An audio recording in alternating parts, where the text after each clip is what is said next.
The alien reconnaissance ship hovered in low orbit above Earth, shrouded in a sleek metallic sheen. Commander Raylax paced across the bridge, frustration etched on his rigid features. No signals, no structures, yet all scans confirm this world should house intelligent life, he growled, his voice a mixture of disbelief and impatience. The crew, a mix of scientists and scouts, shared uneasy glances. This was not what they had expected. How can an entire civilization be invisible? Raylax muttered. He leaned closer to the sensor display, narrowing his eyes at the screen. Faint heat signatures flickered intermittently across various points on the planet's surface, like distant embers in a dying fire. Yet every time they locked onto a target, it vanished without a trace.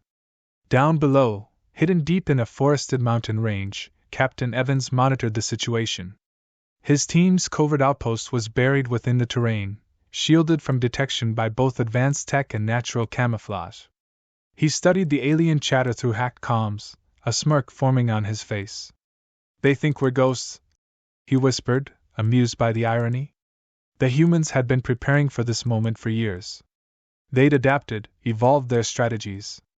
When the first alien probes had arrived decades ago, the world's governments realized they couldn't match the invaders in sheer firepower. Instead, they turned to misdirection, an art form humanity had perfected over centuries of warfare. The key wasn't in fighting openly but in making the enemy doubt every move, every reading, every decision. Commander, we've picked up movement near Grid 4 to 17, one of Raylax's subordinates called out. A live feed projected onto the main screen showed what looked like an abandoned human settlement.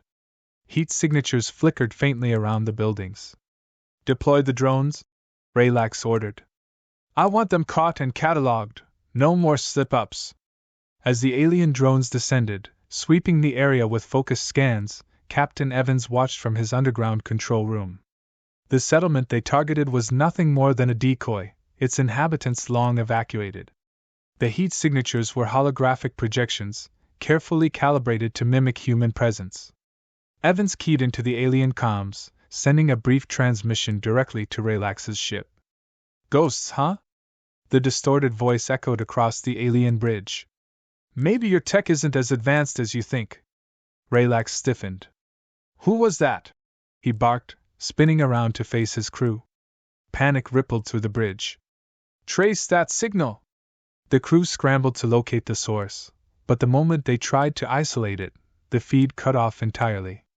The screen returned to static, the projections below fading to nothingness. Raylax's fists clenched, his eyes blazing with fury. We're being toyed with, he shouted. This is no ordinary prey, we're hunting specters in the dark. Back in the mountain bunker, Captain Evans leaned back in his chair, the faint hum of systems around him providing a soothing rhythm. He took a deep breath and prepared his team for the next phase. They weren't just hiding, they were guiding the aliens exactly where they wanted them. The enemy had walked into a carefully laid trap, and soon, they'd find out just how deadly a ghost could be. The tension thickened as both sides prepared for the inevitable clash. Above, the aliens wrestled with their growing uncertainty. Below, humanity sharpened its invisible claws, waiting for the perfect moment to strike. The stage was set for a battle where every shadow held a threat, and every flicker of light could be a deadly illusion. The game had just begun. The atmosphere aboard Raylax's ship had shifted from frustration to unease.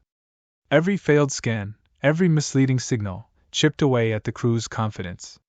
Despite their advanced sensors and battle-hardened experience, they were being outmaneuvered by an enemy they couldn't see, or even confirm existed. Commander, one of the officers spoke, tension lacing his voice. We've detected a cluster of energy readings near the northern pole. They're sporadic but consistent in pattern. Raylax's gaze fixed on the screen. It was another anomaly, another phantom lead, but this one was different. Deploy the stealth probes, he commanded. Let's see if these ghosts can evade us this time. As the probes descended, Raylax's eyes narrowed. We've underestimated them. This isn't just a primitive species hiding from an invasion, they're baiting us. He leaned back, processing the implications. The humans had been dismissed as technologically inferior, but this cat-and-mouse game was revealing a formidable cunning. Far below, Captain Evans monitored the incoming probes. The enemy was adapting, becoming more cautious. The humans had expected this, which was why their defenses were layered with deception. The northern pole readings were another ruse, decoys designed to draw attention away from the real operation underway in the southern hemisphere. Team Beta, initiate Phase 2. Evans ordered into his calm. His voice was calm, but his mind was racing. Every move had to be precise, every step executed flawlessly. One slip, and the entire operation could unravel. In a hidden command center beneath layers of ice, a team of engineers activated pulse generators. They were fine-tuned to emit false energy signatures, mimicking everything from reactor cores to fleet communications. The probes latched onto the signals instantly, relaying data back to Relax's ship. Commander, we're getting confirmed readings of infrastructure, energy grids, shield generators, even military frequencies. This is it. We've found their main base. The officer's excitement was palpable. But Relax wasn't so easily convinced. No visual confirmation. I don't trust it. His instincts were screaming that this was wrong, that they were being played once again. But logic argued otherwise. The readings were too convincing, too layered in complexity.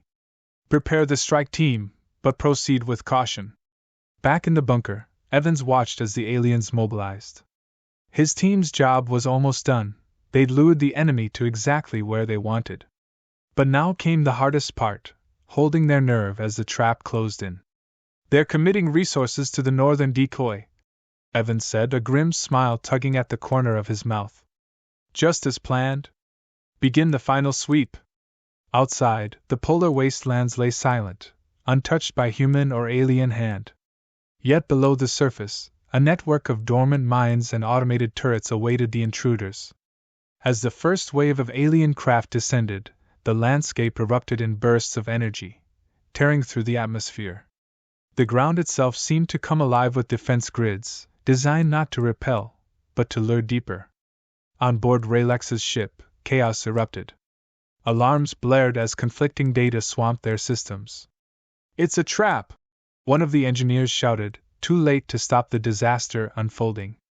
Evans watched the mayhem from his command center, his eyes locked on the live feed. They're in the net now. Hold position, let them come to us. He knew the aliens would push harder, desperate to claw back some control. That desperation was the key, it made them predictable. The stage was set for the final confrontation, and both sides knew it. But only one truly understood the terrain, the humans, who had learned that survival wasn't just about strength, but strategy. Relax's crew, haunted by a foe they couldn't see or comprehend, was about to learn that lesson in the harshest way possible. As the dust settled over the frozen battlefield, the real battle awaited. Hidden deep within the southern hemisphere, humanity's true forces prepared to reveal just how deadly ghosts could be when they finally strike. The cold vacuum of space seemed to tighten its grip as Relax's strike force surged toward the decoy base. The illusion was masterfully crafted: energy readings, infrastructure signals, even mock transmissions that mimicked military chatter. To the alien commander, it looked like they were closing in on the heart of Earth's defenses. Launch assault drones. Sweep the area for remaining traps, Relax ordered, his voice tight with controlled urgency. He couldn't afford another misstep. His credibility and command were hanging by a thread. As the drones swarmed over the icy terrain, their sensors registered nothing but static and false positives. Frustration simmered within the ranks. They were supposed to be dominating this primitive world, yet every advance had been met with shadows and misdirection.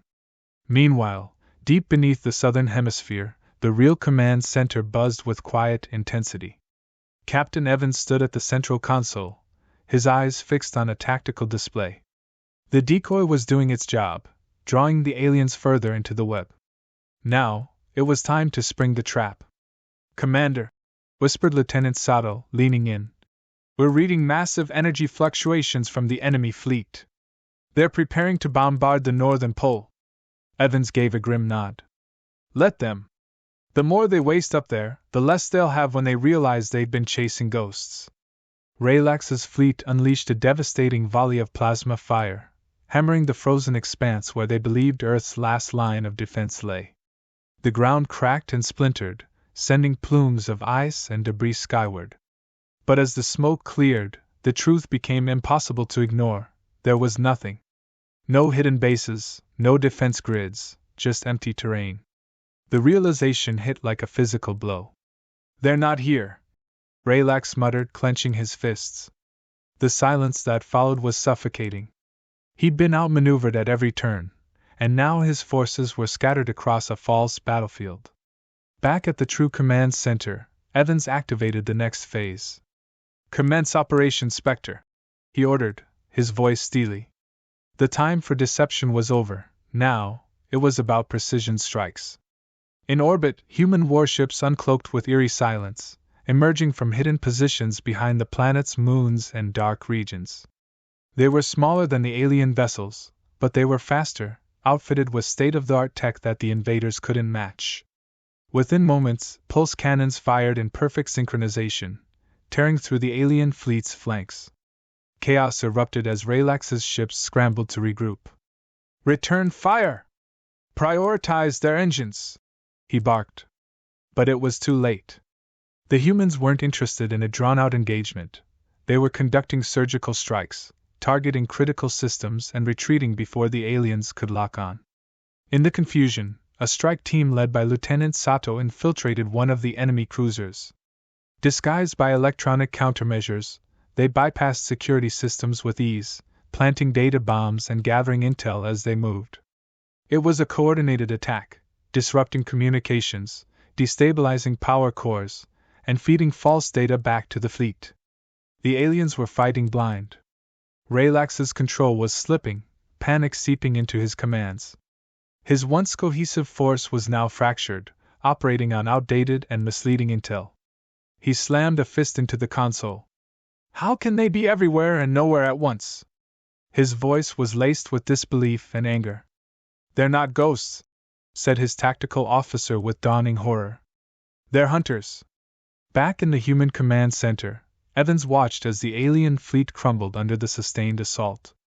His expression was unreadable, but there was a cold satisfaction in his eyes. "They walked into the shadows," he said quietly, "and now they're lost in them." The chapter ended with the alien fleet in disarray, surrounded by an enemy they couldn't track.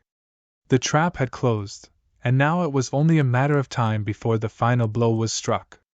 Humanity, underestimated and unseen, had turned the invaders' greatest strength, their technology, into their downfall.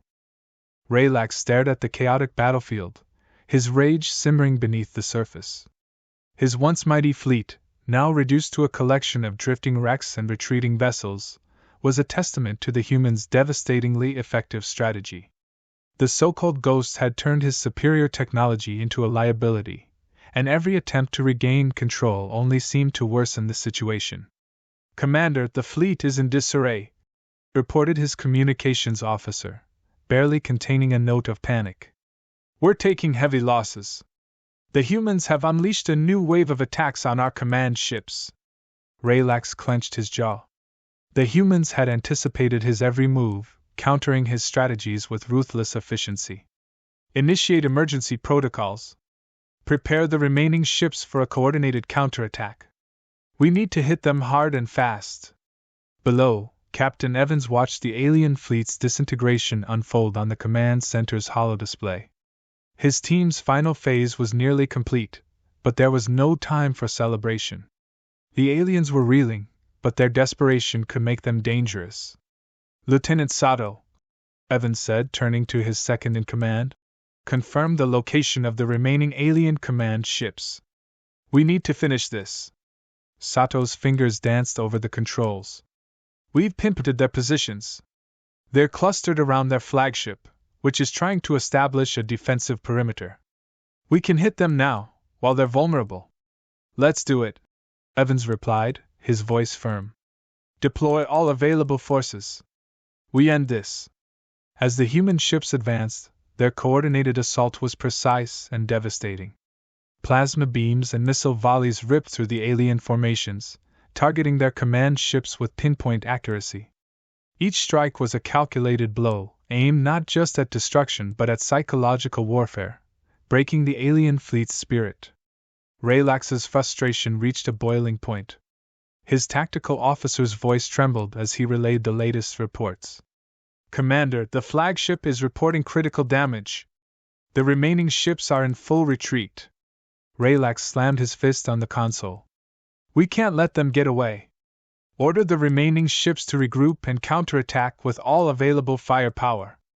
His orders came out as a growl, a last-ditch effort to salvage what was left of their pride.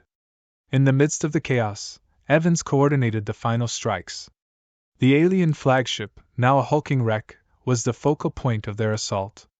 "Target the core reactor," he instructed. "We end this with a definitive strike." The final barrage was relentless. Human ships maneuvered with expert precision, dodging desperate alien counterfire.